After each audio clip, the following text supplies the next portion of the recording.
আলহামদুলিল্লাহি রাব্বিল আলামিন ওয়াসসালাতু ওয়াসসালামু আলা আশরাফিল আমবিয়া ওয়াল মুরসালিন ওয়া আলা আলিহি ওয়া আসহাবিহি আজমাইন। আউযু বিল্লাহি মিনাশ শাইতানির রাজীম। বিসমিল্লাহির রহমানির রহিম। প্রিয় শিশু কিশোর ছোট বন্ধুরা, তোমাদেরকে আবার বলছি আসসালামু আলাইকুম ওয়া রাহমাতুল্লাহি ওয়া বারাকাতুহু। সালাম দেওয়া হচ্ছে সুন্নত, আর জবাব দেওয়া কি বলতে পারো তোমরা? ও, তাও তো পারলে তোমরা। তাহলে আমি সালাম দিছিলাম, যাদের মুখে চকলেট আছে চকলেট এক কোনায় রেখা জবাব দাও জোরে সোরে, আসসালামু আলাইকুম। হ্যাঁ, খুবই সুন্দর। আমি আল্লাহর কাছে দোয়া করি আজকে তোমরা যারা এসেছো তাদেরকে আল্লাহ রহম করুন, ভালো করুন।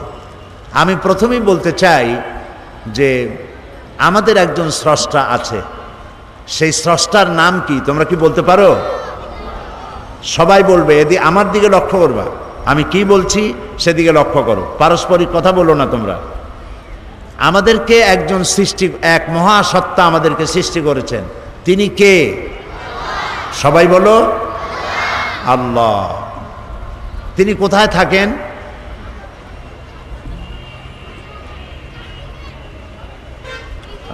এক ছেলে বলছে এখানে দাঁড়িয়ে যে চারদিকে থাকেন, আর একজনে বলছে সবখানে। তো এটার কোনোটাই ঠিক না, চারদিকেও না সবখানেও না। হ্যাঁ, কোথার উপরে? ও, এই ছোট ছোট কয়েকটা মেয়ে জবাব দিয়েছে আরশের উপরে। এইটাই ঠিক হয়েছে। আলহামদুলিল্লাহ বলো, সবাই বলো আলহামদুলিল্লাহ। আল্লাহ তাআলা যদি সবখানে থাকতে যান, এই কথা বলা ঠিক হবে না যে সবখানে তিনি থাকেন। সবখান বলতে, সব জায়গা বলতে, তার মধ্যে তো আমাদের ঘর আছে, আমাদের টয়লেট আছে, বাথরুম আছে, আছে না? এগুলি আরও কত খারাপ জায়গা আছে না? বলো, আছে না? তাহলে আল্লাহ সব জায়গায় যদি থাকেন এ কথা বলা হয়, তাহলে এই কথাটি সঠিক নয়। আল্লাহ কোথায় আছেন এটা আল্লাহ নিজেই কোরআন শরীফে বলেছেন। আল্লাহ বলেছেন, আর রহমানু আলাল আরশি ইস্তাওয়া। রহমান কোথায় আছেন? আল্লাহ কোথায় আছেন? আরশের উপরে। বলো সবাই, কোথায় আছেন? আরশের উপরে। আল্লাহ এক না তার থেকে বেশি? আল্লাহ এক। বলো আল্লাহ এক। বেশি নয় কেন? বেশি হলে ক্ষতি কি? একটা স্কুলের কয়জন হেডমাস্টার হয়? একজন। একটা কলেজের কয়জন প্রিন্সিপাল? একটা বিশ্ববিদ্যালয়ের কয়জন ভাইস চ্যান্সেলর? একটা দেশের কয়জন প্রেসিডেন্ট? কয়জন প্রধানমন্ত্রী? যদি বেশি থাকে তাহলে ক্ষতি কি? হ্যাঁ, দেখছো তো, দাঁড়ায় আর দেখাচ্ছে, সংঘর্ষ হয়।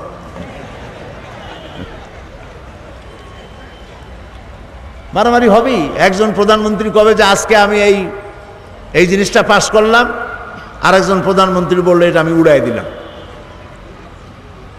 একজন প্রেসিডেন্ট বলল যে আমি এইটা বলতে চাই, আর একজনে বলবে আমি ওটা বলতে চাই না। তাহলে বোঝা গেল যে একাধিক প্রধান হওয়া কোনো দেশের জন্য, কোনো সমাজের জন্য, কোনো শিক্ষা প্রতিষ্ঠানের জন্য হলে পরে তাহলে এই দেশ, এই প্রতিষ্ঠান টিকবে না। কথা ঠিক কিনা বলো? এই জন্য আকাশ আর জমিন হলো বিশাল সাম্রাজ্য। এই বিশাল সাম্রাজ্য, লক্ষ্য করো ছেলেমেয়েরা, এই আকাশ অনেক বড় আকাশ। এই আকাশের কয়টা খুঁটি আছে বলো তো? 4টে খুঁটি। আকাশের খুঁটি কয়টা? আকাশের খুঁটি 7টা। এদিকে মেয়েরাই ভালো জবাব দিচ্ছে, কিন্তু তোমরা ঠকে যাচ্ছ। মেয়েরা কিন্তু ফার্স্ট হয়ে যাচ্ছে। মেয়েরা বলতেছে একটাও খুঁটি নাই, আর তোমরা বলছো 7টা। কাদেরটা ঠিক? মেয়েদেরটা ঠিক। এই যে শামিয়ানা দেখতে পাচ্ছ, এই যে বিশাল একটা শামিয়ানা, এটারে কি বলা হয়? শামিয়ানা। এই শামিয়ানার কতগুলি খুঁটি? গুনতে অনেক সময় লাগবে, ঠিক না? তো এই শামিয়ানাটা বড়, চাঁদোয়ানাটা বড় না আকাশটা বড়? বলো তো জোরে। আকাশটা বড়। তো ওই আকাশের খুঁটি একটাও আছে? এই বিনা খুঁটিতে আকাশটারে কে বানাইলো? জোরে বলো। আল্লাহ বানিয়েছেন। সমুদ্রে যে জোয়ার ভাটা হয় কার হুকুমে হয়? আল্লাহ যদি একের চাইতে বেশি হইতো তাহলে ক্ষতি কি হতো? একজনে বলতো যে এখন জোয়ার হবে, আর একজনে বলবে বাটা, একজনে বলবে এখন দিন, আর একজন বলবে রাত। এই জন্য আল্লাহ হচ্ছেন এক। জোরে বলো, আল্লাহ হচ্ছেন, বলো লা ইলাহা ইল্লাল্লাহু মুহাম্মাদুর রাসূলুল্লাহ। আল্লাহ এক, তিনি ছাড়া কোনো উপাস্য নাই, কোনো মাবুদ নাই। মুহাম্মদ সাল্লাল্লাহু আলাইহি ওয়াসাল্লাম আল্লাহর প্রেরিত রাসূল। তো এই আকাশ সৃষ্টি করেছেন আল্লাহ, জমিন সৃষ্টি করেছেন আল্লাহ। আল্লাহরে কি দেখা যায়? যারা জবাব দিলেন না, দিল না, তারা বুঝি দেখতে পায়। কি বলো, আল্লাহরে দেখা যায়? দেখা যায় না। কেউ কেউ বলে যা দেখা যায় না তা বিশ্বাস করি না। কেউ কেউ বলে যা দেখা যায় না তা বিশ্বাস করি না। একথা যদি সত্য হয় তাহলে বাতাস আছে কিনা তোমরা কি বিশ্বাস করো? কেন বাতাস যে দেখা যায় না বিশ্বাস করো কেমন? হ্যাঁ, তারপরে ফুল দেখা যায়, ফুলের গন্ধ কি দেখা যায়? যায় না। আল্লাহকে দেখা যায় না, কিন্তু তার কার্যক্রমের মধ্য দিয়ে আল্লাহকে বোঝা যায়। বলো আলহামদুলিল্লাহ। গাভী, তোমরা কি দুধ খাইছো? দুধ কিসের দুধ খাইছো? গরুর দুধ। মায়ের দুধ খাইছো তো মনে নাই? মনে আছে? আচ্ছা, গরুর যে দুধ দেয়, গরুতে কি খায়? ঘাস খায়। ঘাসের রং কি? সবুজ। দুধের রং কি? ঘাস খাইলো সবুজ, দুধ হইল সাদা। কে বানালো? সুবহানাল্লাহ বলবা না? এখন দেখো, দুধ যেখান থেকে বের হয় তার পাশের থেকেও আবার পেশাব বের হয়, আবার তার পাশের থেকে পায়খানা বের হয়, ঠিক না? একই জায়গা, পাশাপাশি জায়গা, এক জায়গা দিয়ে পায়খানা, এক জায়গা দিয়ে পেশাব, আর তার পাশ দিয়ে দুধ। এই দুধের সাথে পায়খানা পেশাব কিন্তু মিলে যায় নাই, পার্থক্য করে ভিন্ন ভিন্ন জায়গা থেকে পেশাব পায়খানা বের করে আর এক দিক দিয়ে সাদা এবং পান করতে অত্যন্ত সুস্বাদু এই দুধ যিনি দিলেন তার নাম কি? সবাই বলো, বলো সুবহানাল্লাহ। মধু খাইছো তোমরা? মধু বানায় কিসে? আরশোলায়, তেলাপোকায়। মধু বানায় কে? মৌমাছি। মৌমাছিরা চতুর্দিক থেকে ফুলের মধুগুলো নিয়ে আসে, এনে এক জায়গায় করে চাকের মধ্যে মধু বানায় দিল। এটাকে মানুষের শরীরের জন্য উপকার করে দিলেন আল্লাহ তাআলা। আল্লাহরে দেখা যায় না, তার এই সমস্ত কৃতিকলাপের মধ্য দিয়ে, তার ক্রিয়াকাণ্ডের মধ্য দিয়েই আল্লাহরে চেনা যায়। তাই তিনি হচ্ছেন এক, এবং তার হুকুম মানা আমাদের জন্য সুন্নত না নফল? আল্লাহর হুকুম মানা সুন্নত না নফল? ফরজ। মাশাআল্লাহ, তোমরা বুঝতে পেরেছো, তার হুকুম মানা ফরজ। আমি যে প্রশ্নগুলি করি এই প্রশ্নের জবাব দেবে শুধু শিশুরা, বড়রা না। কারা জবাব দেবে? আজকের অধিকার সব শিশুদের। আজকের অধিকার কার এখানে? শিশুদের। তো সুতরাং তিনি হচ্ছেন আল্লাহ, এ হচ্ছে আল্লাহর পরিচয়। তিনি আমাদেরকে সৃষ্টি করেছেন। লক্ষ্য করো শিশুরা, আমাদেরকে কে বানিয়েছেন? কোথায় বানাইছিলেন? হ্যাঁ, এবার প্রশ্ন আমি তোমাদেরকে নাম্বার দেব। আমাদেরকে আল্লাহ সৃষ্টি করেছেন এবং বানিয়েছেন। কোথায় বানাইছে আমাদেরকে?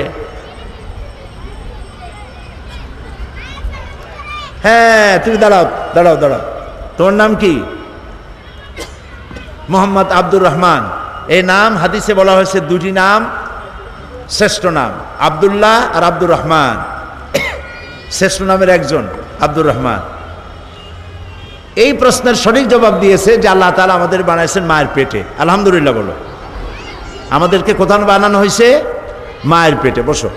সেই মায়ের পেটে যখন আমরা আসছিলাম, মায়ের পেটের মধ্যে ছিলাম, কেমনি ছিলাম তা তো আর এখন মনে নাই। ওইখানে ওই অন্ধকার জায়গা, মায়ের পেটের মধ্যে আলো না অন্ধকার? অন্ধকার। অন্ধকার জায়গার মধ্যে আমার চোখ দুটো ঠিক মতো হয়েছে না মাথার উপরে গেছে? ঠিক মতো হয়েছে। আমাদের কানগুলো কি বগলের নিচে গেছে না জায়গা মতো হয়েছে? দেখো তো, আল্লাহ তাআলা ইচ্ছে করলে এই চোখ দুইটা যদি কপালের উপরে দিতেন, কুমিরের চোখ থাকে কোথায়? এই দিক দিয়ে একেবারে উপরে। মানুষের চোখ যদি কপালের উপরে হইতো তাহলে তো বল খেলা যাইতো না। বল আইসা যখনই হেড করতে যাইতো তখনই আগে চোখ দুটো চলে যেত, ঠিক না? জায়গা মতো সুন্দর জায়গায় চোখ দুটি যিনি সেট করেছেন তার নাম কি? আল্লাহ। এই কান এইখানে না হইয়া কান দুটো যদি হইতো বগলের নিচে, তাহলে আমি বক্তৃতা করতাম, বক্তৃতা শোনার জন্য সকলের জামা কাপড় চাদর খুলিয়া হ্যান্ডস আপ করে বসা লাগবে, ঠিক না? তাহলে এই কান দুটো জায়গা মতো করে দিছেন কে? আল্লাহ তাআলা। তারপর দেখো, পায়ের উপরের চামড়া আর পায়ের তলার চামড়া একরকম? একটু হাত দাও পায়ের উপরে, নিজের হাত দিয়ে দেখো, পায়ের উপরের চামড়া আর নিচের চামড়া একরকম? পায়ের উপরের চামড়াটা কি? নরম, আর তলার চামড়াটা শক্ত।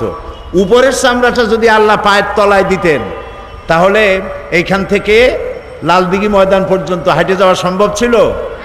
পায়ে তালি দেওয়া লাগতো। তালি দেওয়া বোঝো তো? পায়ের তলায় সমানে চামড়া দিয়ে তালি দিতে দিতে পাও পুরো হয়ে যেত, ঠিক না? তাহলে উপরের চামড়াটা পাতলা, নিচের চামড়াটা পুরো করে হাঁটার জন্য সহজ করে দিলেন যিনি, তিনি কে? সুবহানাল্লাহ। তারপরে আল্লাহ তাআলা আমাদের মুখের মধ্যে একটা কি দিছে? কত? জিহ্বা। কি দিছেন? এই যে চকলেট খাইছো, মজা লাগছে নাকে? মজা লাগছে কোথায়? নাকে, কানে, মুখে মজা লাগছে কোন জায়গাটায়? জিহ্বায়। চকলেটের মজা একরকম, মিমির মজা আর এক রকম, আমসত্তার মজা আর এক রকম, জলপাইয়ের মজা আর এক রকম, ইলিশ মাছ পুঁটি মাছের মজা আর এক রকম, খাসির গোস্ত মুরগির গোস্ত এক একটা এক এক রকম, না সব একরকম? এই যে একটা জিহ্বায় হাজারো স্বাদ গ্রহণ করার যে ব্যবস্থা করলেন তিনি কে? এ হলো আল্লাহর পরিচয়। এক নাস্তিক, ইমাম আবু হানিফার নাম শুনছো না তোমরা? শুনছো? আমাদের ইমাম কে? ইমাম আবু হানিফা রহমতুল্লাহ আলাইহ। তার সাথে একবার এক নাস্তিকের ঝগড়া হয়েছিল। নাস্তিক কয় আল্লাহ নাই, আর তিনি বলছেন আল্লাহ আছে। তো এই নিয়ে একটা বহস হবে, একটা সময় এবং জায়গা নির্ধারণ করা হলো। নাস্তিক আসছে, শুনতেছে গল্প না? শুনতেছে না? তো নাস্তিক সময় মতো এসে গেছে। ঝগড়াটা হবে কার সাথে? ইমাম। তিনি আসেন নাই। প্রায় 2 ঘন্টা পরে তিনি এসে হাজির হয়েছে। নাস্তিক বলছে আপনার সাথে ঝগড়াই করব না, আপনি সময়ের যার কাছে দাম নাই তার সাথে আমি কি বহস করব? তখন তিনি বললেন দেখো আমি আসতে পারলাম না কেন সেটা শোনো। তো কাজে বলেন কেন আসতে পারেন নাই? তিনি বললেন যে দেখো, ইমাম আবু হানিফা বলছেন যে দেখো, আমি বাড়ি থেকে তোমার এই জায়গায় আসতে গিয়ে পথে একটা নদী আছে, নদীর পাড়ে আসে দেখি যে আমি যে পার হব তা কোনো নৌকো টৌকা কিচ্ছু নাই। তা আমি কি করি? সেখানে দাঁড়াইছি অসহায়ের মতো, যাবো কেমনে? হঠাৎ দেখি কি যে আমার সামনে একটা বিচি ফাটিয়া একটা গাছ হয়ে গেল। গাছটা আস্তে আস্তে বড় হয়ে গেল, দেখি না দা গাছটা এরকম মোটা হয়ে গেল।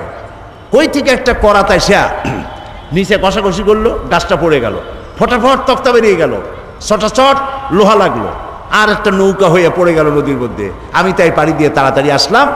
ওই যা দেরি হয়েছে নৌকাটা হইতে, গাছটা বড় হইতে, তাই দেরি হয়ে গেল। নাস্তিক কয় যে আপনি মাথা খারাপ, আপনার সাথে আমি কোনো বহসই করতে চাই না। কয় আমার মাথা খারাপ কেন? কই যে বিনা মিস্ত্রি একটা গাছ কি ফট করে বড় হইতে পারে? আর যাও বড় হইল, বিনা মিস্ত্রিতে কি গাছ কাটা যায়? বিনা মিস্ত্রি কি তক্তা হয়? বিনা মিস্ত্রিতে কি এই তক্তায় লোহা লাগিয়া তা কি নৌকা হইতে পারে? একটা মাথা খারাপ আপনি। ইমাম আবু হানিফা রহমতুল্লাহ আলাইহি বললেন আমি মাথা খারাপ না বেটা তোর মাথা খারাপ? বিনা মিস্ত্রিতে যদি সাধারণ ছোট্ট একটা নৌকা না হইতে পারে, একটা গাছ ফাড়িয়ে ছিঁড়ে তক্তা না হইতে পারে, এই বিশাল আকাশটা বিনা মিস্ত্রিতে তৈরি হয়েছে, এই দুনিয়া বিনা মিস্ত্রিতে তৈরি হয়েছে, তুমি আর আমি বিনা মিস্ত্রিতে তৈরি হয়েছি, এইটা কি বিশ্বাস করা যায়? মাথা খারাপ তো তোমার। নাস্তিক বলল আমার অনেক বই কিতাব আনছিলাম, আমার তর্ক আর করবই না, আমি মুসলমান হয়ে গেলাম, লা ইলাহা ইল্লাল্লাহু মুহাম্মাদুর রাসূলুল্লাহ। সুবহানাল্লাহ বলবা না? তাহলে আল্লাহ তাআলা এই আকাশ এবং জমিনকে সৃষ্টি করেছেন, তোমাকে আমাকে সৃষ্টি করেছেন। এখন এই যে তোমাদেরকে আর আমাদেরকে সৃষ্টি করলেন, এই সৃষ্টির পর আমাদের কিছু কাজ আছে। কি কাজ? শুনতেছো তোমরা? আমাদের কাজ কি? আমাদের কাজ হলো আমরা লেখাপড়া করব, বড় হব, চাকরি করব, বিয়ে শাদী করব, বাচ্চা কাচ্চা হবে, নাতিপুতি হবে, তারপর মরে যাব, এগুলি কাজ নাকি? হ্যাঁ, আল্লাহর ইবাদত করব, আল্লাহর কথা অনুযায়ী জীবন চালাবো।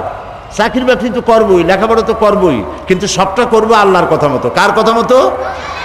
এবং তার রাসূলের কথা মতো।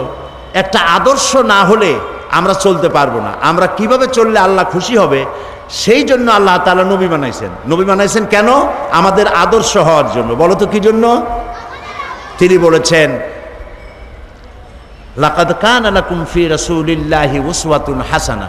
আল্লাহ তাআলা বলেছেন, আমি তোমাদের জন্য উত্তম আদর্শ রেখেছি তোমাদের রাসূলের মধ্যে। আমাদের রাসূলের নাম কি? হযরত মুহাম্মদ সাল্লাল্লাহু আলাইহি ওয়াসাল্লাম। তিনি আমাদের আদর্শ। তার শৈশবে তিনি কোনো মিথ্যা কথা বলেন নাই। শৈশবে, যৌবনে, জীবনেও মুহাম্মদ সাল্লাল্লাহু আলাইহি ওয়াসাল্লাম একটি মিথ্যা কথা বলেন নাই। এটা কি সহজ না কঠিন? না না, সহজ না, কঠিন, খুবই কঠিন। মিথ্যা কথা জীবনেও তিনি কাউকে বলেন নাই। তাহলে তিনি আমাদের আদর্শ, আমরাও মিথ্যা কথা বলবো না। বলো, আমরা মিথ্যা কথা বলবো না। তিনি দুষ্টমি করেন নাই, তিনি কাউকে মারধর করেন নাই, তিনি কাউকে গালাগালি করেননি, তিনি কাউকে প্রতারণা করেননি। তিনি মানুষকে ভালোবেসেছেন। তাই আমাদেরও দরকার আমরা যেন মানুষকে ভালোবাসি এবং গরিব দুঃখীদের প্রতি আমরা যেন যত্নবান হই। নবী করিম সাল্লাল্লাহু আলাইহি সাল্লাম একবার, তিনি যে গরিবদেরকে, ছোট মানুষকে ভালোবাসতেন, একবার ঈদের দিন তিনি যাচ্ছেন ঈদের নামাজ পড়তে। ঈদের নামাজ কোথায় পড়ে? মসজিদে না মাঠে? মাঠে। মাঠে তিনি পড়তে যাচ্ছেন, দেখেন একটা বাচ্চা ছেলে কাঁদতেছে, তোমাদের মতো একটা শিশু কাঁদতেছে। তিনি তার পাশে গিয়ে দাঁড়ালেন, জিজ্ঞেস করলেন, তুমি কাঁদছো কেন? কি জন্য কান্দো? আজকে তো ঈদের দিন, আজকে তো কাঁদতে নাই, আজকে খুশির দিন। বাচ্চা বলছে, আমি তোমার কাছে বলবো না, আমি সেই সকালবেলা থেকে বসে আছি বিশ্বনবী মুহাম্মদ সাল্লাল্লাহু আলাইহি সাল্লামের অপেক্ষায়। তারে যদি পাই আমার মনের দুঃখ তারে বলবো। ছেলে মুহাম্মদ সাল্লাল্লাহু আলাইহি সাল্লামকে চিনতে পারে নাই। মুহাম্মদ সাল্লাল্লাহু আলাইহি সাল্লাম বলছেন, তুমি যার জন্য অপেক্ষা করতেছো আমি তো সেই।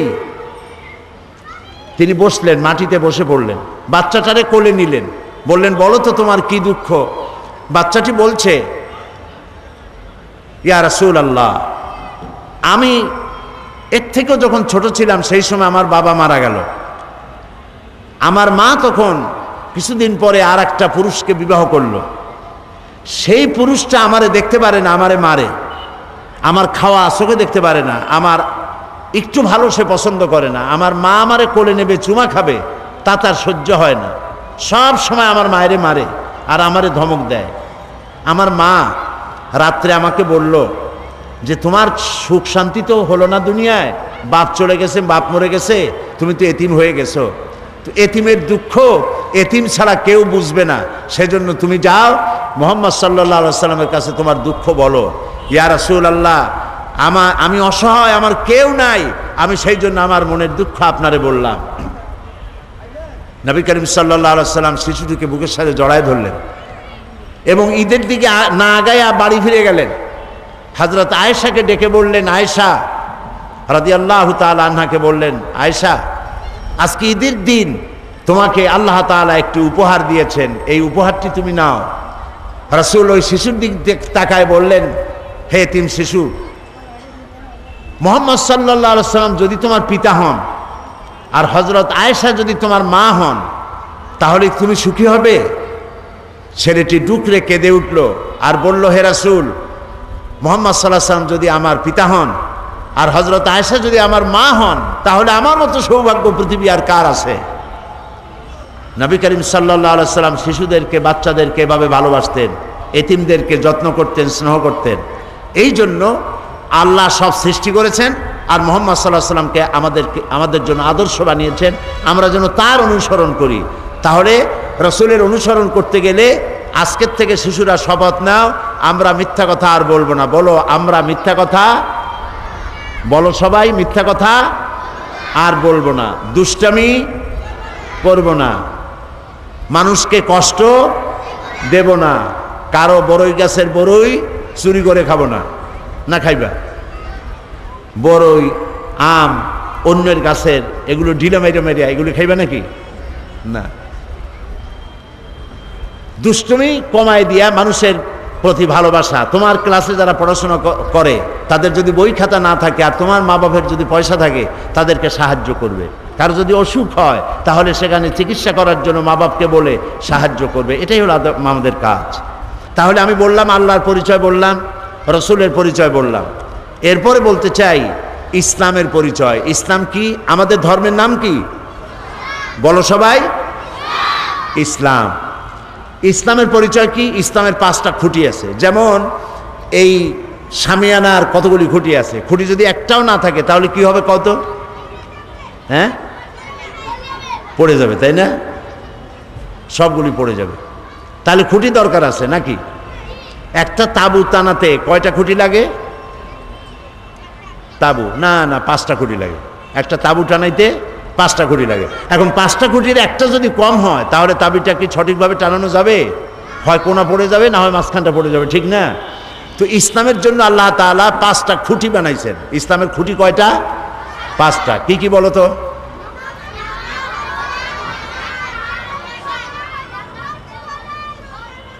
চারটে হয়ে গেছে। কালেমা দিয়ে এখান থেকে আসছে কলেমা। তুমি তো গান গাইছিলে না? সুন্দর গাইছো তো। কালেমা, নামাজ, রোজা, হজ, যাকাত, এই 5টা। এই 5টার একটা কম থাকলে হবে না, 5টাই লাগবে। এটা হলো ইসলামের পরিচয়।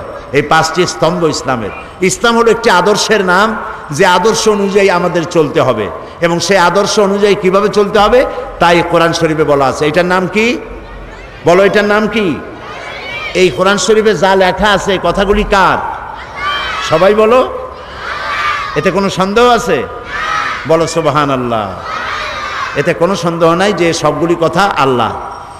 এই কোরআনের মধ্যে আল্লাহ তাআলা সব বলেছেন। আমরা কি খাবো কি খাবো না, আমরা কি সব খাইতে পারি?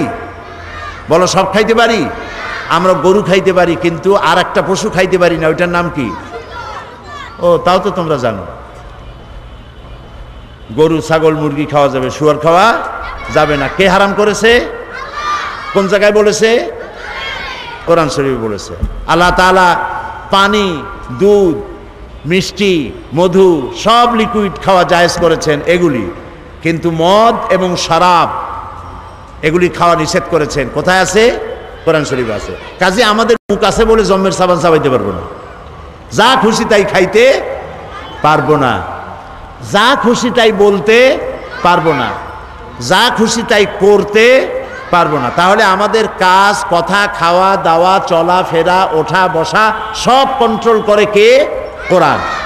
এই কোরআন এবং হাদিস। কোরআন আর হাদিস। কোরআন হলো আল্লাহর, হাদিস কার? মাশাআল্লাহ। হাদিস হলো রাসূলের। তো কোরআন এবং হাদিস মেনে আমাদের চলতে হবে। তাহলে কি হবে?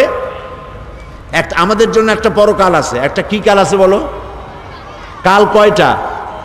জগৎ কয়টা? 2টা। একটা হলো ইহজগৎ আর একটা পরজগৎ। আমাদের সকলকে পরজগতে উঠতে হবে। সেটার নাম কিয়ামত, সেটার নাম আখেরাত। ওই আখেরাতে আমাদের এই জীবনের সব কিছুর জবাব দিতে হবে আল্লাহর দরবারে। এ কথা মনে থাকবে তোমাদের? এই জন্য আখেরাত সম্পর্কে জ্ঞান অর্জন করতে হবে। আর নামাজ রোজা করতে হবে আল্লাহর হুকুম মেনে। এই বয়সেই, যদিও তোমাদের উপরে নামাজ ফরজ হয় নাই, কিন্তু নামাজ পড়ায় তোমরা অভ্যস্ত হবে। তোমার মা বাপ যখন উজু করে নামাজ পড়ে, তুমিও উজু করে নামাজ কেমনে পড়ে তা শিখবে এবং রোজা রাখার মতো বয়স একটু হলেই রোজা রাখা আরম্ভ করবে। মা বাবা, শিক্ষক সহ বড়দের কথা শুনবে, বড়দের সাথে বেয়াদবি করবে না। আর দুষ্টুমি পরিহার করতে হবে। সকল রকমের দুষ্টুমি বন্ধ করতে হবে। দুষ্ট ছেলেকে মানুষ কি ভালোবাসে? জবাব দাও, ভালোবাসে? বাসে না। দুষ্ট ছেলে, দুষ্ট মেয়ে লোকেরা বলেই বসে, এই ছেলে তুমি তো দারুণ দুষ্ট, এ মেয়েটা তো দারুণ দুষ্ট। এই কথা বললে কি ভালো লাগে? খারাপ লাগে না ভালো লাগে? সেই জন্য যাতে তোমাকে তোমার মা বাপ এবং তোমার আত্মীয় স্বজন যাতে বলে ছেলেটা খুব ভালো, মেয়েটা খুব ভালো, সেইভাবে তোমরা দুষ্টমি পরিহার করে নিজেদেরকে তৈরি করবে। এখানে নবী করিম সাল্লাল্লাহু আলাইহি সাল্লাম বলেছেন, আল মারউ মা'a মান আহাব্বা, প্রত্যেকেই যে যাকে ভালোবাসে তার সাথে তার হাসর হবে। তুমি যদি দুষ্ট ছেলের সাথে ভালোবাসা করো, বন্ধুত্ব করো, ওর সাথে তোমার হাসর হবে। কোনো অমুসলিম মেয়েদের সাথে যদি তুমি তোমার চালচলন যদি তাদের মতো হয় তো ওদের সাথে তোমার হাসর হবে। এই জন্য বন্ধু নির্বাচনে ভুল করবা না, ভালো ভালো বন্ধু বানাবে। মেয়েরা বন্ধু বানাবে, মেয়েরা শোনো, তোমরা বন্ধু বানাবে ওই সব মেয়েদেরকে যারা স্কার্ফ পরে তোমার মতো, তোমাদের মতো ভালো জামা কাপড় পরে, হাত পাও ঢেকে ঢুকে চলে, ওদের সাথে বন্ধুত্ব করবে। যেসব মেয়েরা মাথার চুল ফালায় দিয়া তারপরে এই ছেলেদের সাথে মিশে বেড়ায়, যাদেরকে অন্য লোকেরা খারাপ বলে, এইসব মেয়েদের সাথে বন্ধুত্ব করবে না, তাদেরকে ভালো পথে ডাকতে চেষ্টা করবে। আর ছেলেরাও যেগুলি মাস্তান, দুষ্টামি করে, বদমাশি করে, ওদের সাথে মিশবে না। নবী করিম সাল্লাল্লাহু আলাইহি সাল্লাম বলেছেন, আল মুসলিমু মান সালিম আল মুসলিমুন মিন লিসানিহি ওয়া ইয়াদি। বুখারী মুসলিমের হাদিস। রাসূলুল্লাহ বলেছেন, মুসলমান হলো সেই ব্যক্তি, আমরা কি বলো তো মুসলমান, বলো আমরা কি? ভালো মুসলমান সেই যে যার হাতগুলি ভালো কাজ করে, যার হাতের হাত দিয়ে অন্য মুসলমান নিরাপদ থাকে, যার মুখ দিয়া অন্য মানুষ নিরাপদ থাকে, সেই হলো ভালো মুসলমান। এই জন্য ভালো আচরণ করতে হবে সব সময়। রাসূলুল্লাহ আরো বলেছেন, ইত্তাকিল্লাহ হাইসুমা কুন্ত, তুমি যেখানে যখন থাকো আল্লাহরে ভয় করো। মিথ্যা কথা বলবো না আল্লাহরে ভয় করে, দুষ্টামি করবো না আল্লাহরে ভয় করে, আল্লাহর ভয় মনের মধ্যে রাখতে হবে সব জায়গায়।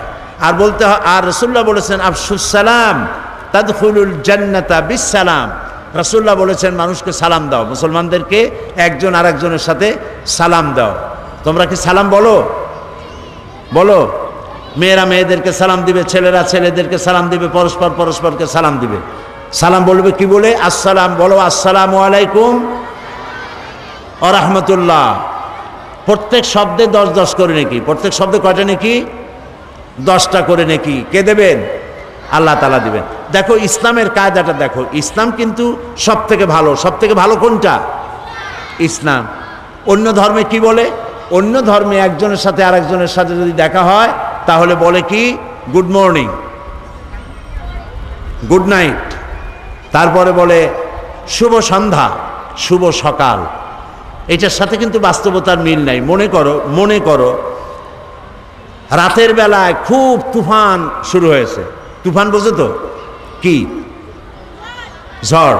তুফান মানে ঝড়। তুফান শুরু হলো, গাছপালা ভাঙতেছে, বাড়িঘর ভাঙতেছে। এই সময় যদি কেউ এসে তোমার সামনে বলে গুড নাইট, থাপড়াইতে ইচ্ছা করবে না যে আজকের এটা তো ব্যাড নাইট? বাড়িঘর ভাঙতেছে, গরু মরতেছে, মানুষ মরতেছে, আর তোমরা কও গুড নাইট। আবার মনে করো সকালবেলায় কারো বাবা মারা গেছে, শুনতেছো কথা? সকালবেলায় কারো বাবা মারা গেছে অথবা মা মারা গেছে, লোকটা কাঁদতেছে। ওই সময় এসে যদি কেউ বলে গুড মর্নিং, থাপড়ায় নাক উড়াই দিতে ইচ্ছা করবে না যে বেটা আমার জীবনে এই ধরনের ব্যাড মর্নিং জীবনেই আসে নাই, আমার কাছে বাপ মরি আর তুমি কও গুড মর্নিং। তাহলে পৃথিবীর অন্যান্য মানুষেরা যেভাবে বলে এগুলোর মধ্যে কোনো সায়েন্টিফিক, যুক্তিসঙ্গত, বিজ্ঞানসম্মত কিছুই নাই। ইসলাম ঝড়ের মধ্যে হোক, তুফানে হোক, মা মরলে হোক, বাবা মরলে হোক, রাইতে হোক, দিনে হোক, যখন দেখা হবে বলবে আসসালামু আলাইকুম ওয়া রাহমাতুল্লাহ, তোমার উপর আল্লাহর রহমত নাজিল হোক, শান্তি হোক। এটা খারাপ না ভালো? আজকের থেকে যখনই ঘরে যাবা মায়ের সাথে দেখা হবে বলবে আসসালামু আলাইকুম। মনে থাকবে? কথা না করলে তো বুঝি না, মনে থাকবে? বাবার সাথে দেখা হলে কি বলবা? শিক্ষকের সাথে দেখা হবে কি বলবা? মাশাআল্লাহ। তারপরে হ্যান্ডশেক করবা, মুসাফা। এটা কি? মুসাফা। এই মুসাফা করার সময় অনেকে হাত ধরিয়া এরকম ঝাঁকাঝাঁকি করতে থাকে। তাদের ধারণা যত ঝাঁকি তত নেকি। এটা কিন্তু ঠিক না। ঝাঁকাঝাঁকি করা যাবে না। হাত দিয়ে ধরবা শুধু, আর বলবা ইয়াগফিরুল্লাহু লি ওয়া লাকুম, আল্লাহ আমারও মাফ করুক, তোমারেও। সুবহানাল্লাহ। এটি হলো ইসলামী আদর্শ, ইসলামের চরিত্র। সেই জন্য একজন আরেকজনকে দেখা হবে তোমরা সালাম দিবে। আর রাসূলুল্লাহ বলেছেন লা তাকুলু বিশিমাল ফাইন্নাশ শায়তানা ইয়াকুলু বিশিমাল। রাসূলুল্লাহ বলেছেন বাম হাতে খাইও না, কারণ বাম হাতে খায় কে? এই 2-3 জনে কইল শয়তান। জোরে কও না সবাইকে। শয়তানে খায় বাম হাতে। কাজী তোমরা কার অনুসরণ করবে, শয়তানের না আল্লাহ রসুলের? আল্লাহ রসুল বলছেন কি বাম হাতে খাওয়া যাবে না। যারে বাম খাইতে দেখো অনেকে আছে বাম হাতে চা নিয়ে চা খায় বাম হাত দিয়ে, আছেন এরকম? এরকম বাম হাতে চা খাওয়া যাবে না, কোনো জিনিসই বাম হাতে খাওয়া যাবে না। তুমি যা কিছু ধরবা কারো কাছ থেকে নিতে যাইবা আর খেতে যাইবে, সর্ব ব্যাপারে ডান হাত আগে যাবে। কোন হাত আগে যাবে? মনে থাকবে? এই কাজগুলি যদি করো তাহলে তোমরা সঠিক মুসলমান হতে পারবে, মা বাপের অনুগত হতে পারবে, এখানেও শান্তি পাবে, পরজগতেও শান্তি পাবে। আমি তোমাদেরকে আমার অন্তরের অন্তঃস্থল থেকে মোবারকবাদ জানাই। এখন বলবো, তোমরা যে বলছিলে যে আমাদের ব্যাপারে কোনো বই আছে কিনা, তোমাদের ব্যাপারে ছোট ছোট অনেক সুন্দর সুন্দর বই আছে। আমাদের দেশে পড়ানো হয় অতে অজগর, আতে আম, কতে কি, কতে কুকুরুতুকু, আর খতে খগেন, এরকমের বিভিন্ন কথা পড়ানো হয়। কিন্তু যদি বলা হয় মুসলমানকে যে অতে অজু করো, আতে কি আল্লাহর নাম করো, তো এইভাবে করে প্রত্যেকটা অক্ষর পড়ে পড়ে যদি ইসলামের সাথে সম্পৃক্ত হয়, বাচ্চা অবস্থা থেকে বাচ্চারা এটা শিখবে, ঠিক না?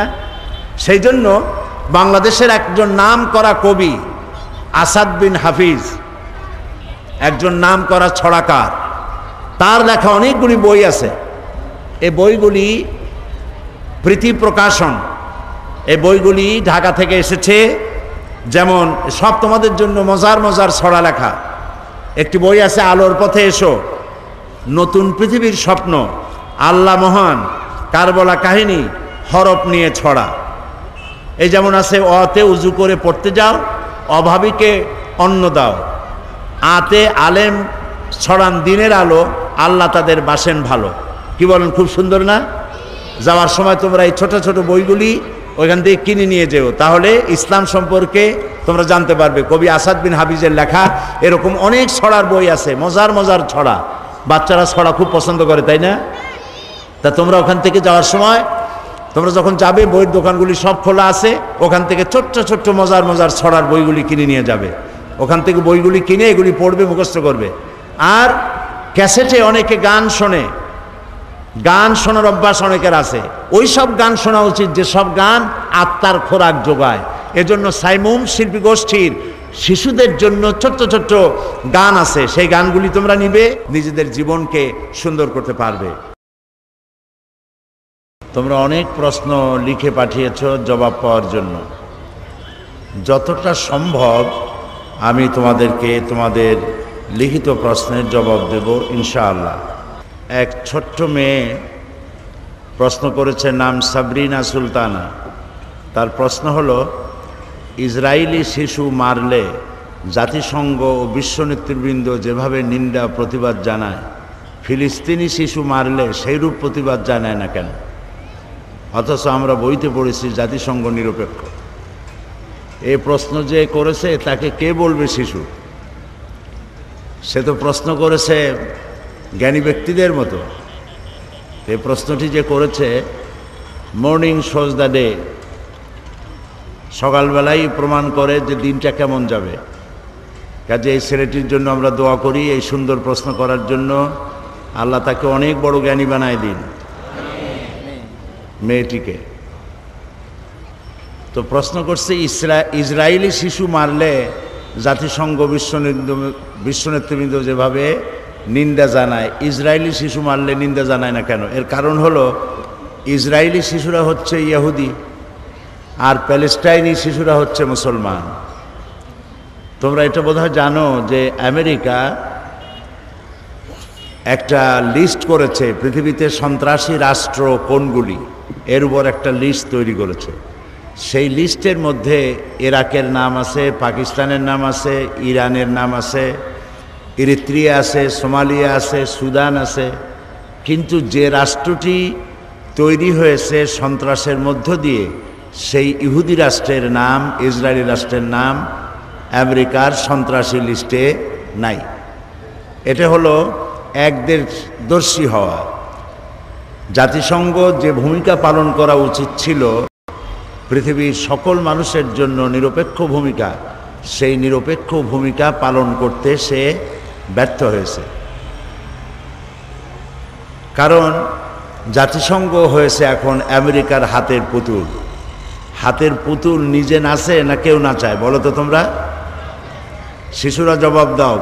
পুতুল কি নিজে নাচতে পারে না কেউ নাচায়? কেউ নাচায়।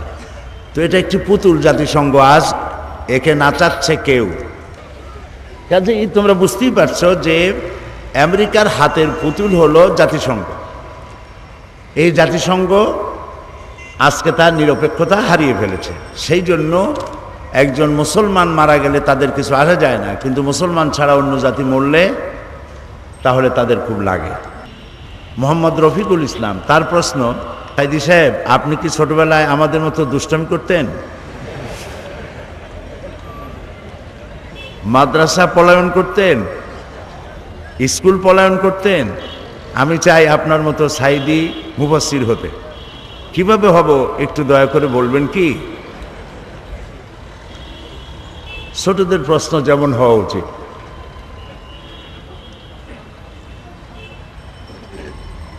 দুষ্টুমি করা ছোটবেলায়, এটা কেউ বেশি করে কেউ কম করে। তো ছোটবেলায় কি ধরনের দুষ্টুমি করতাম তা তো আর আজ মনে নাই। যখন ছোট ছিলাম তখন কিছু দুষ্টুমি তো করতামই, তবে খুব বেশি না। এমন দুষ্টুমি করি নাই যাতে লোকেরা গালাগালি করবে। একটা দুষ্টুমির কথা মনে পড়তেছে এখন। সরসিরা মাদ্রাসায় সবে ভর্তি হয়েছি, ছোট আমি তখন। তো সেখানে তখন ছাত্র ছিল প্রায় 450-500 মতো। আমাদের যে সভাপতি মৌলানা শামসুদ্দিন সাহেব, উনি ওই মাদ্রাসার ছাত্র। আমরা একসঙ্গে লেখাপড়া করেছি, উনি আমার সিনিয়র ছিলেন। তারপরে ওইখানে ছাত্রদেরকে ফ্রি খাওয়ানো হতো, কোনো পয়সা নেওয়া হতো না। সেই জন্য তারা তরি তরকারি, যেমন মিষ্টি কুমড়া, চাল কুমড়া, তোমরা কি চাল কুমড়া বলো না কি কুমড়া বলো? হ্যাঁ, ঝাল কুমড়া। আচ্ছা, ওই মিষ্টি কুমড়া, চাল কুমড়া ইত্যাদি, মূলা, সিম, এগুলি যখন সিজন শেষ হয়ে যেত, যখন এগুলি গরুতেও খায় না, তখন আমাদেরকে এগুলি খাওয়ানো হতো। মানে এতগুলি মানুষ প্রত্যেক দিন দুবেলা খাওয়ানো, এ পয়সা মাদ্রাসা পাবে কোথায়? সেই জন্য এই সমস্ত তরকারিগুলি খাওয়ানো হতো। তা আমরা যে বোর্ডিংয়ে খাইতাম, সেই বোর্ডিংটা ছিল একটা খালের উপরে মাচা পেতে তৈরি করা ছিল একটা অংশ। মৌলানা শামসুদ্দিন সাহেবের নিশ্চয়ই ভারী মনে পড়তেছে। তো ওইখানে তরকারিগুলি সব স্তূপ করে থাকতো, বড় বড় কুমড়া, চাল কুমড়া ইত্যাদি, আর নিচে হলো খাল। তো এই কুমড়া খাইয়া বিরক্ত হয়ে যেতাম। আমরা কয়েকজনে বুদ্ধি করলাম কুমড়া কমাইতে হবে। তারপরে খাওয়া দাওয়া করে আসার সময় কেউ যাতে না দেখে, প্রত্যেকে পা দিয়ে গুতা মেরিয়া 3-4টা কুমড়া ভালাই দিতাম পানির মধ্যে। দুষ্টমি এরকম করতাম। তবে এমন কোনো দুষ্টমি করি নাই যে মানুষকে কষ্ট দেওয়া, মারধর করা ইত্যাদি। আর স্কুল মাদ্রাসা পলায়ন, এতে একটা মজাও আছে। স্কুল মাদ্রাসা ছোট্ট অবস্থায় পালাইয়া পরের দিন গিয়ে হাজির হইয়া মাস্টার জিজ্ঞেস করলো যে কেন আসো নাই? তখন হয়তো আমাদের কেউ কেউ বলতো যে মা বলেছেন আমার নাকি জ্বর হয়েছিল। তো এইভাবে দুষ্টমি চলত। সাবের সিকদার, 8ম শ্রেণী, ফতেহাবাদ আদর্শ বালক উচ্চ বিদ্যালয়। আমাদের বর্তমান শিক্ষা ব্যবস্থায় ইসলাম সম্পর্কে জানার পর্যাপ্ত সুযোগ সুবিধা নেই। এ অবস্থায় আমাদের পাঠ্য বইয়ের পাশাপাশি কীভাবে ইসলামকে বিস্তারিতভাবে জানতে পারি? এটাও খুব ভালো প্রশ্ন। ইসলাম না জানলে তো বোঝা যাবে না, আর না বুঝলে তো মানা যাবে না। সেই জন্য ছোট্ট ছোট্ট বই আছে তোমাদের পাঠ্য বইয়ের পাশাপাশি, সেই সব বইগুলো তোমরা কিনবে, পড়বে, তাহলে তোমরা বুঝতে পারবে।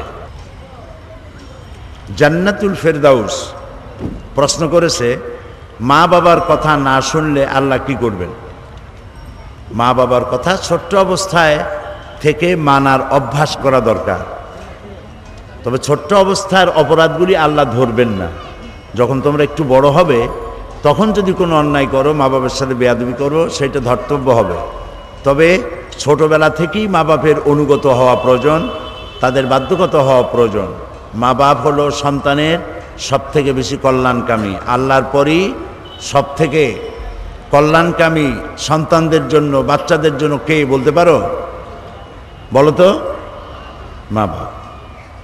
মিথ্যা কথা বললে আল্লাহ কি করবেন? মিথ্যা কথা বললে আল্লাহ শাস্তি দিবেন। আরেকটি প্রশ্ন, এর নাম নাই, প্রশ্ন তার, হযরত মুহাম্মদ সাল্লাল্লাহু আলাইহি সাল্লামের নাম শুনলে চোখে চুমু দিতে হয় কিনা? না, এরকম কোনো হাদিস নাই যে নবী করিম সাল্লাল্লাহু আলাইহি ওয়াসাল্লামের নাম শুনলে পরে আঙ্গুলে চুমা দিয়া চোখে লাগাইতে হবে, এমন কোনো হাদিস নাই। আজানের জবাব দেওয়া ওয়াজিব, কিন্তু জুমার খুতবার আজানের জবাব দিতে হয় কিনা? আজান যখনই শুনবে আজানের জবাব দিবে, আর জবাব দেওয়া কেউ বলেছেন ওয়াজিব, আর অনেকেই বলেছেন ওয়াজিব নয়, মুস্তাহাব। আমরা জানি যে কারো অনুপস্থিতিতে অন্যের কাছে তার দোষের কথা বলাকে গীবত বলে, কিন্তু অনেক নেতা বক্তব্য দেওয়ার সময় বিরোধী দলের দোষের কথা বলে, এটা কি গীবত বলে গণ্য হবে? সাংঘাতিক প্রশ্ন, তোমরা তো রাজনীতিবিদ হয়ে গেছো। কিছু কিছু গীবত আছে, গীবত মানে অন্যের অসাক্ষাতে তার দোষের কথা বলা। এটা এমন কিছু আছে যেগুলি বলা যায়। যেমন মনে করো একজনের একটা মেয়ে আর একজনের ছেলের সাথে বিয়ে হবে, ছেলেটার কিছু দোষ আছে, এমন দোষ, চারিত্রিক দোষ, এই কথা যদি মেয়ে পক্ষকে না জানানো হয় তাহলে ছেলেটাকে ফেরেশতা মনে করে বিয়ে দিবে এবং এর দ্বারা তার মেয়ে কষ্ট পাবে আর সংসার টিকবে না। অথবা মেয়েটির চরিত্র খারাপ, এই কথা যদি বরপক্ষকে না বলা হয় তাহলে এটাও ক্ষতিকর হবে। তো এই জাতীয় স্থায়ী কোনো ক্ষতি হতে পারে এমন কোনো কথা কারো অসাক্ষাতে অন্যকে জানিয়ে তাকে সতর্ক করা জায়েজ আছে। কাজেই বিরোধী দলীয় লোক যারা বা সরকার দলের লোক যারা, শুধু বিরোধী দলের নিন্দা কেন, বিরোধী দলও তো সরকারের নিন্দা করে, তার অসাক্ষাতেই করে, আবার সরকারি দল বিরোধী দলের অসাক্ষাতেই তাদের নিন্দা করে। সরকার যদি কোনো অন্যায় করে তাহলে বিরোধী দলের পক্ষে এটা বলা, সেই অন্যায় কাজ মানুষের সামনে তুলে ধরা আর গঠনমূলক সমালোচনা করা, এটা গীবতের পর্যায়ে পড়বে না, গুনার পর্যায়ে পড়বে না, যদি তা বস্তুনিষ্ঠ হয়।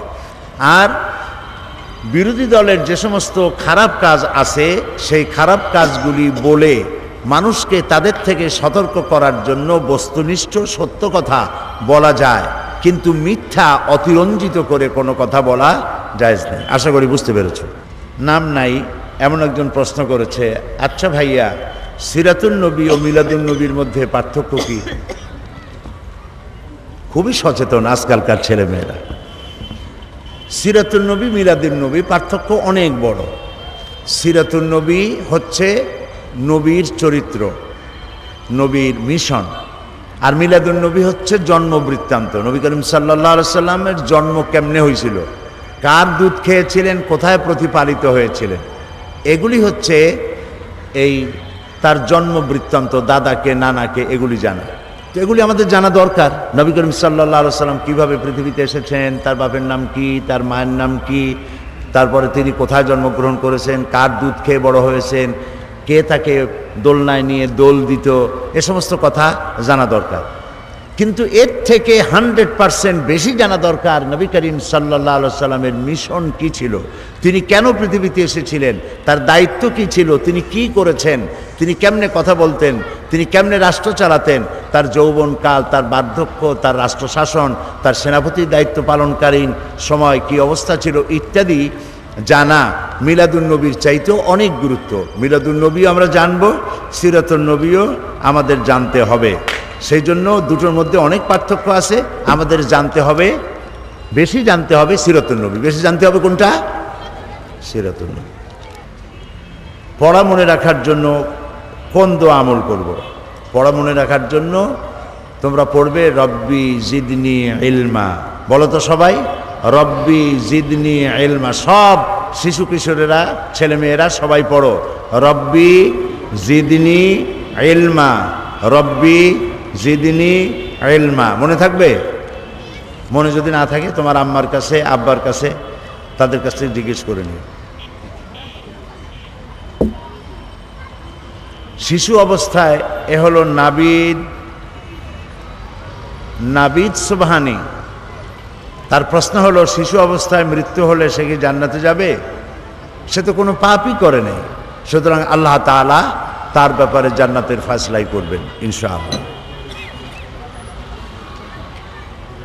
ছোটরা নামাজ পড়তে, এই প্রশ্ন সুলতান আহমদ প্রশ্ন, আমরা ছোটরা মসজিদে নামাজ পড়তে থাকলে বড়রা আমাদেরকে ঠেলিয়া পিছনে নিয়ে যায়। এর কারণ কি? এটা সত্যি একটা দুঃখজনক ব্যাপার। আমি বিভিন্ন জায়গায় ওয়াজের মধ্যেও বলেছি, এটা আমি মাহফিলেও বলেছি, এটি একটা খুব খারাপ জিনিস। বাচ্চারা মাদ্রাসায় কি বলে, মসজিদে গেলে পরে মুরব্বীরাই সরে যাও সরে যাও, চোখ মোটা করে ধমক দিয়ে ঠেলে ঠেলে পিছনে নিয়ে যায়। এটি খুবই খারাপ। এভাবে যদি বাচ্চাদেরকে চোখ মোটা করে মসজিদে গেলে ধমক দেওয়া হয়, বাচ্চা মসজিদ থেকে মুখ মলিন করে বাড়ি ফিরে এসে মায়েরে বলে, মা মসজিদে আর জীবনেও যাব না, ওইটা আমার জায়গা না। এই জন্য যারা বাচ্চা নিয়ে যান তাদেরই উচিত, আর যারা বাচ্চা নাও নিয়ে যান তাদেরও উচিত বাচ্চাদের প্রতি স্নেহের আচরণ করা, তাদেরকে সুন্দর করে দাঁড় করিয়ে দেওয়া। আর বাচ্চাকে যিনি নিয়ে গেলেন তিনি পকেটে করে চকলেট আর মিমি নিয়ে যাবেন। নামাজ শেষ হলে বাচ্চার হাতে চকলেট দিবেন। বাচ্চা ভাববে মসজিদে আসলে চকলেট পাওয়া যায়, মসজিদের দিকে আকর্ষণ বাড়বে, ঠিক না? এই জন্য বাচ্চাদেরকে চোখ মোটা করা, ধাক্কা দেওয়া, পিছনে ঠেলে দেওয়া, এটা কোনো ভদ্র জনোচিত কাজ নয়। রাসূলুল্লাহ এই ধরনের করেন নাই। তবে ইসলাম খুব ডিসিপ্লিন, খুবই শৃঙ্খলাপূর্ণ। ইসলামের মতো শৃঙ্খলা পৃথিবীতে কোনো জাতের নাই। তোমরা বলবে না সুবহানাল্লাহ? সাংঘাতিক শৃঙ্খলা। নামাজের মধ্যে কাতার না দিলেই তো হতো কেবলামুখী হয়ে দাঁড়াও বললে হতো, কেবলামুখী হয়ে দাঁড়াও। কাতার মাতার দরকার নাই, জায়গা লাগে বেশি। গণ হয়ে দাঁড়ায় একজনের পিঠের উপর আর একজন সেজদা দাও। ইসলামকে এরকম বলে? কি বলে? ইসলাম বলে কাতারটা সোজা করো, একদম একটা তীর মারা হবে কাতারের সামনে দিয়া, মুসল্লিদের নাকের ডগার উপর দিয়ে চলে যাবে। নাক যার বেশি লম্বা সে ছাড়া কারো নাকে ঢুকবে না। লাইন এত সোজা হতে হবে। তে লাইন যেই সোজা হলো, এই সোজা লাইনটা ইসলাম চায়, এটা ডিসিপ্লিন, এটা সৌন্দর্য। এখন বাচ্চারা গেলে পরে, একেবারে ছোট বাচ্চা, সে যদি লাইনে দাঁড়ালো, এই লাইনটা দেখতে কি সুন্দর হবে না একটু অসুন্দর হবে? বলো? একটু অসুন্দর হয়ে যায়, উঁচা নিচু এরকম হয়ে যায়। এই জন্য নিয়ম হলো বাচ্চারা যদি যায়, বাচ্চাকে যে নিয়ে যাচ্ছে তার উচিত বাচ্চাকে নিয়ে লাইনের এক পাশে গিয়ে দাঁড়ানো, মাঝখানে নয়। আর পিছনে ঠেলে দেওয়া, একেবারে পিছনে নিয়ে যাওয়া, এটা ঠিক নয়। যে নিয়ে যাবেন অথবা যে ছেলে আসছে একা, তাকে ওই কাতারের লোকেরা কাতারের এক কোনায় নিয়ে নিজেদের কাতারেই রাখবেন। মাঝখানে রাখলে একটু ডিস্টার্ব হতে পারে। আর বাচ্চারা এক জায়গায় ৩-৪ জন দাঁড়াবে না, এটাও খেয়াল রাখতে হবে। কারণ বাচ্চারা যখন নামাজের মধ্যে যায়, নামাজে দাঁড়ায়, তখন সারা দিনের সব হাসি নামাজের মধ্যে এসে হাজির হয়ে যায়। সেজদার মধ্যে, রুকুর মধ্যে গুতাগুতি করে আর খালি হাসতে থাকে। এই জন্য বাচ্চাদেরকে আলাদা আলাদা করে কোনায় কোনায় দাঁড় করাইয়া নামাজের প্রতি অভ্যস্ত করা উচিত। শাহেদ আহমদ, তৃতীয় জামাত, এশাতুল কোরআন, নুরানি মাদ্রাসা, ফাতেহাবাদ। তার প্রশ্ন হচ্ছে, কারো কবরে ফুল দেওয়া জায়েজ? আর ফুল দিলে জিয়ারতের সমান সওয়াব পাওয়া যাবে কি? ফুল দিলে জিয়ারতের সওয়াব পাওয়া যাবে না। জিয়ারত হলো পরিদর্শন করা। এখানে উপস্থিত হলে কোনো মাজারে কোনো নিয়ত করে যাওয়া যাবে না, এটা মনে রাখবা। প্রথমে মাজারে জিয়ারতের উদ্দেশ্য নিয়ে যাওয়া যাবে না। কিন্তু কোনো মাজারের কাছে যেয়ে বসছো, তো তুমি সেখানে দাঁড়াইয়া সূরা ফাতিহা, সূরা ইখলাস পড়ে মাজারে যিনি আছেন তার জন্য দোয়া করবা। ওই মাজারে তোমার ভাগ্যের কোনো ভালো হবে এই নিয়ত করে কোনো দোয়া করা যাবে না। তারপরে ফুল দেওয়ার চাইতে, ফুল দিলে তো ফুল শুকায় যায়, ফুল দেওয়ার চাইতে একটি জীবন্ত গাছের ডাল যদি কবরে পুঁতে দেওয়া যায়, সেটাই বরং সওয়াব হবে বেশি। ওই গাছের পাতাগুলি যতক্ষণ বেঁচে থাকবে, যত জিকির করবে গাছের পাতা, কবরে যে শুয়ে আছে এই সওয়াব সে পাবে। উম্মে কুলসুম, থানা লোহাগড়া, ৫ম শ্রেণী। তার প্রশ্ন, আপনি বলবেন কি এতিমদের সাথে কাজের মেয়ের সাথে কিভাবে আচার ব্যবহার করা উচিত? খুবই সুন্দর প্রশ্ন।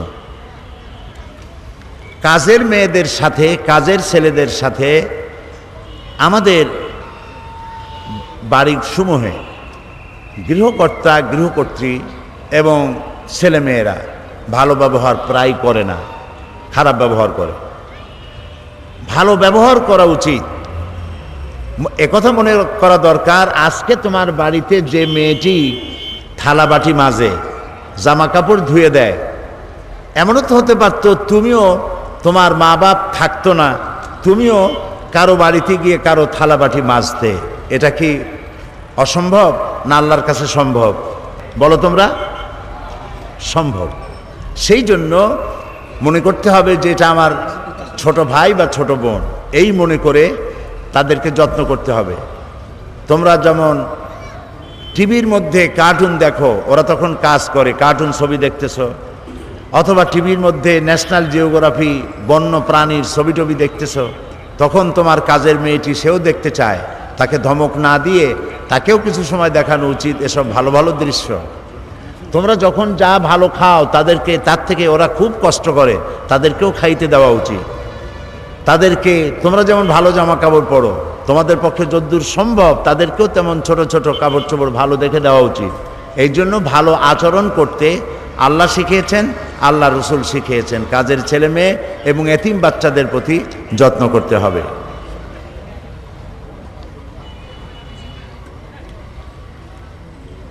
আব্দুল্লাহ আল আরমান, শাহ আব্দুল জব্বার ইন্টারন্যাশনাল একাডেমি,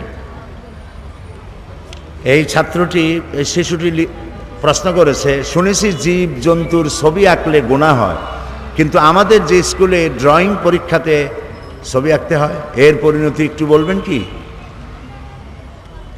প্রাণীর ছবি আঁকা থেকে বিরত থাকাই উচিত, কারণ যারা প্রাণীর ছবি আঁকে তাদেরকে কিয়ামতের দিন আল্লাহ তাআলা বলবেন যে তুমি যে ছবি আঁকছিলে প্রাণীর, এর মধ্যে তুমি জীবন দাও। সে তখন জীবন দিতে পারবে না, তখন তাকে আর যেটা আঁকছিল, যেটা মূর্তি বানায়ছিল, এই সব ছুদ্দা জাহান্নামে যেতে হবে।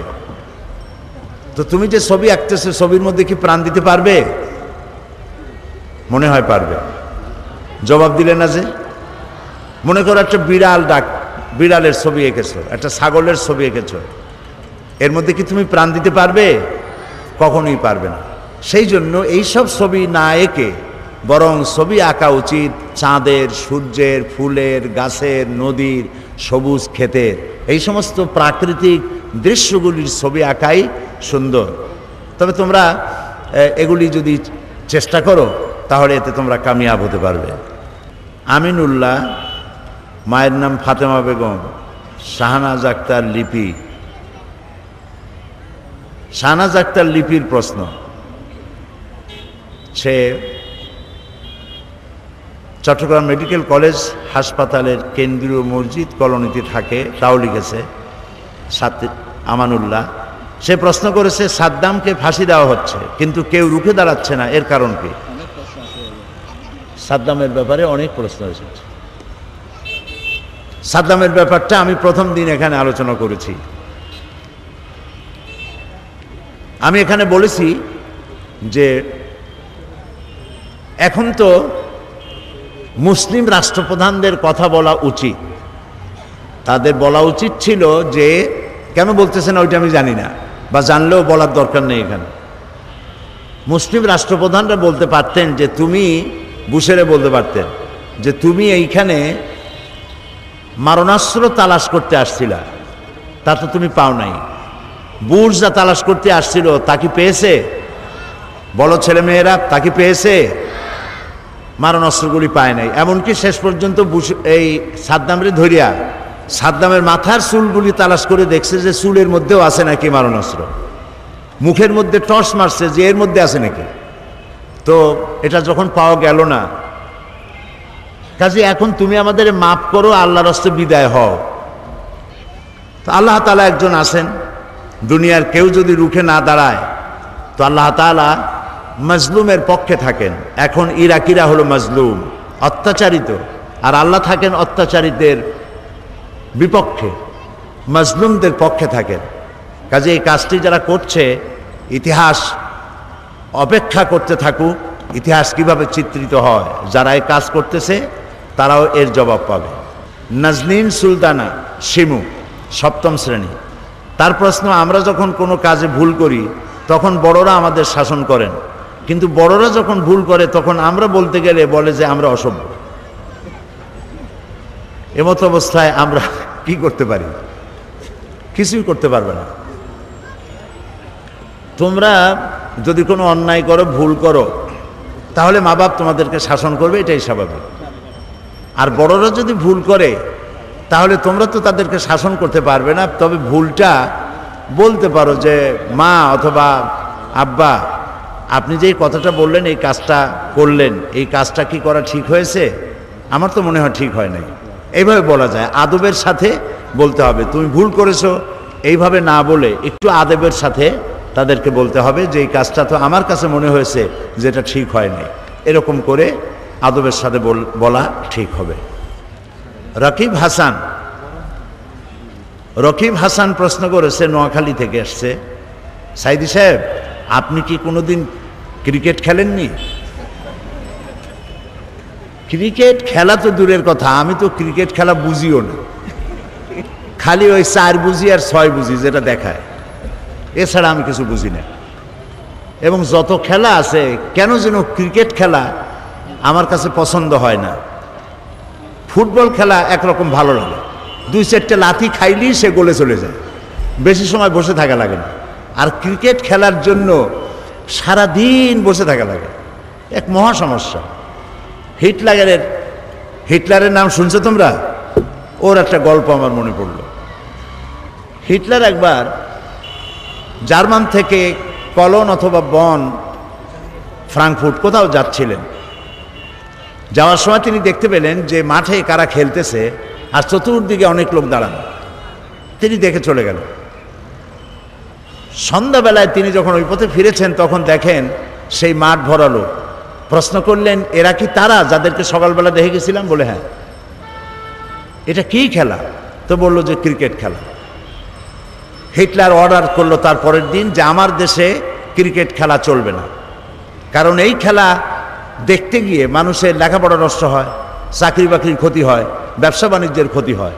ঘন্টার পর ঘন্টা, দিনের পর দিন, মাসের পর মাস এই বল যে কি অপরাধ করছিল, লাঠির বাড়ির চোটে সারাদিন ঘুরতে থাকে।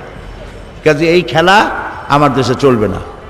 জার্মানিরা বোধহয় এখনও এটা খেলে না, আমি জানি না এখনও খেলে কিনা। কাজে একটা বিরক্তিকর খেলা, হতে পারে ভালো খেলা, যাদের কাছে খেলা পছন্দ হয়, ব্যক্তিগত ব্যাপার। এর দ্বারা আমি কোনো ফতোয়া দিচ্ছি না যে এই খেলা তোমরাও খেলো না বা দেখো না। তবে আমি মনে করি, আমার কাছে মনে হয় যে ওয়েস্টেজ অফ টাইম, সময়ের যথেষ্ট ক্ষতি হয়, সময়ের যথেষ্ট অপচয় হয়। জবামণি আবরার নাবিল, এই 4 জনের প্রশ্ন, কোনো কারণে যদি মিথ্যা কথা বলতেই হয় তাহলে কি আমাদের গুনাহ হবে? মিথ্যা বলবা কেন? কোনো কারণ নাই, মিথ্যা বলবাই না। মিথ্যা কথা বলার যদি কখনো প্রয়োজন হয় তো আল্লাহর কাছে মাপ চাইবে, আল্লাহ আমি যেন মিথ্যা না বলি। মিথ্যা কথা বললে যদি মা বাপের 2-4টা থাপ্পড় খাওয়া লাগে তাও ভালো, তবু মিথ্যা কথা বলা উচিত না। এই মিথ্যা থেকে তোমরা বিরত থাকবে। প্রশ্ন, আমার নাম হাফিজা খাতুন শিখা। এখন শিখা বললে অনেকেই আমাকে অমুসলিম মনে করে, তাহলে শিখা নামের সাথে কি ইসলাম বহির্ভূত কোনো অর্থ আছে? আর যদি থাকে তাহলে আমি নামটা কি বাদ দিয়ে দেব? খুবই ভালো হয়, যে নাম বললে পরে মুসলমান হিসাবে চেনা যায় না এইরকম নাম বাদ দেওয়া উচিত। আসলে এই দোষটা তো তোমার না, ভুল করেছে মা বাপ, যারা নামটা রেখেছে, মা বাপ দাদা দাদি যারা নামটা রেখেছে তারা ভুল করেছে। মানুষেরা ভুল করে অনেক নাম রাখে, যেমন নাম রাখে ডব্লিউ, মন্টু, বল্টু, সেন্টু। এইসব হাবিজাবি নাম যেসব ছেলেদের মেয়েদের থাকে তারা জীবনেও কোনো ভালো ইতিহাস সৃষ্টি করতে পারে না। পৃথিবীতে বল্টু মন্টু নামের কোনো প্রেসিডেন্ট আছে নাকি? এই বল্টু, সেন্টু, তারপরে আর কি ডব্লিউ, এইসব নামের কোনো ব্যক্তি বড় কোনো আলেম বা পীরও হতে পারে না। তোমরা কি শুনছো যে অমুক দেশে একজন বড় আলেম আছে যার নাম হজরত মন্টু রহমতুল্লাহ আলাইহ? আছে নাকি? কাজে এই জাতীয় বাজে নাম যারা, যেসব মা বাবেরা সন্তানদের নাম এভাবে হাবিজাবি রাখে, জীবনেও ভালো হবে না।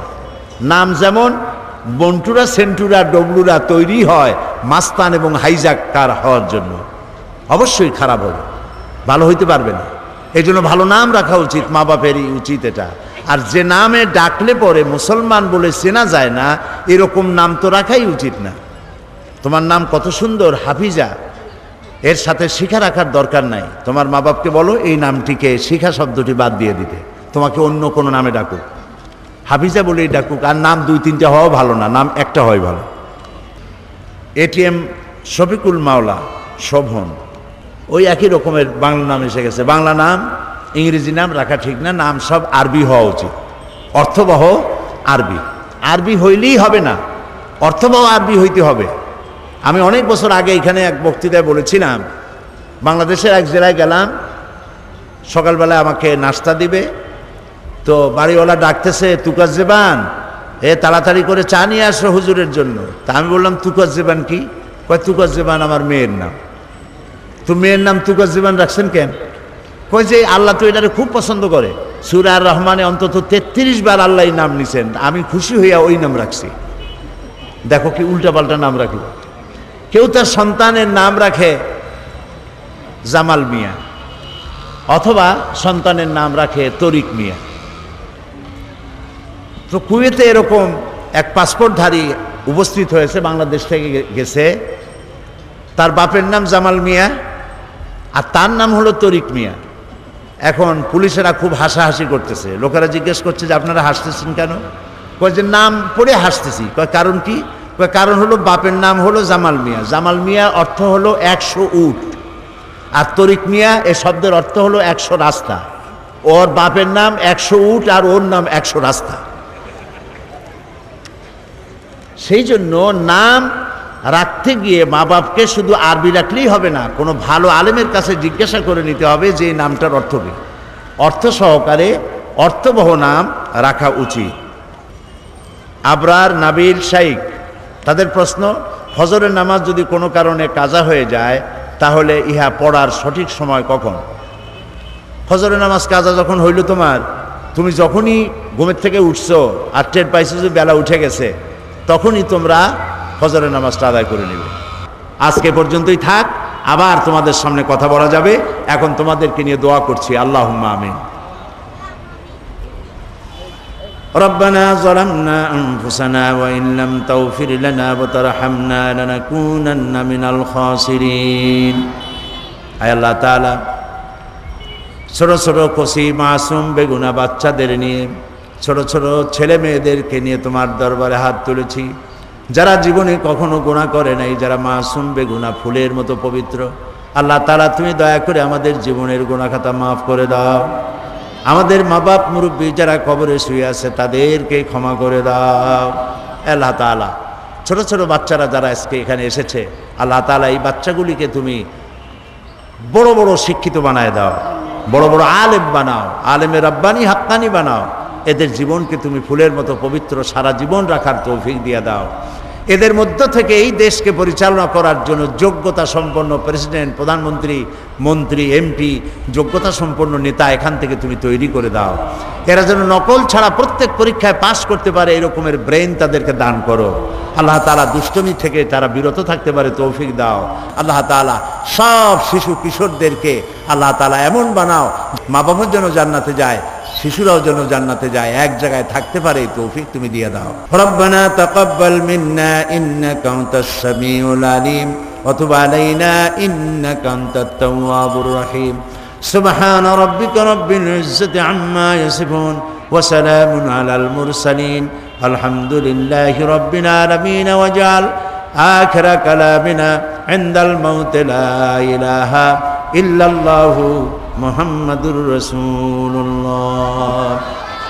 ওয়া আলাইকুমুস সালাম।